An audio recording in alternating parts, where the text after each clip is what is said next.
Hello అండి, welcome back to 5 star garden and kitchen YouTube channel అండి. ఈరోజు మన వీడియోలో కరివేపాకు మొక్క గుబురుగా చీడపీడల బారిన పడకుండా గుబురుగా పెరగాలి అంటే ఏం చేయాలి, ఏం టిప్స్ పాటించాలి ఈ వీడియోలో తెలుసుకుందామండి. మన ఇంట్లోనే ఉండి ఏ ఖర్చు లేకుండా చక్కగా మనం కరివేపాకుని పెంచుకోవచ్చండి. చాలా ఈజీ అండి. మెయిన్గా మనకు కావాల్సింది ఏంటంటే వేపాకులండి. వేపాకులు ముదురుగా ఉంటాయి కదా అండి, వాటిని తీసుకొని చక్కగా ఎండలో ఎండబెట్టండి.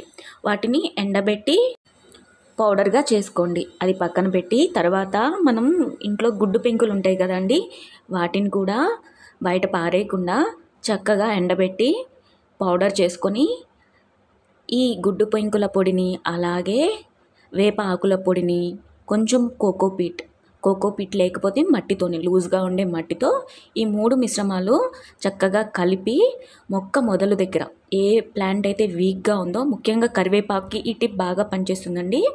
ఈ మొక్క మొదల్లో మట్టిని కొంచెం లూజ్గా చేసి ఆ మొక్క మొదల్లో ఇలా 2 నెలలకు కానీ నెలకొకసారి కానీ వేస్తుంటే మంచి ఫలితాలనిచ్చి మొక్క చాలా గుబురుగా పెరుగుతుందండి. Thank you for watching.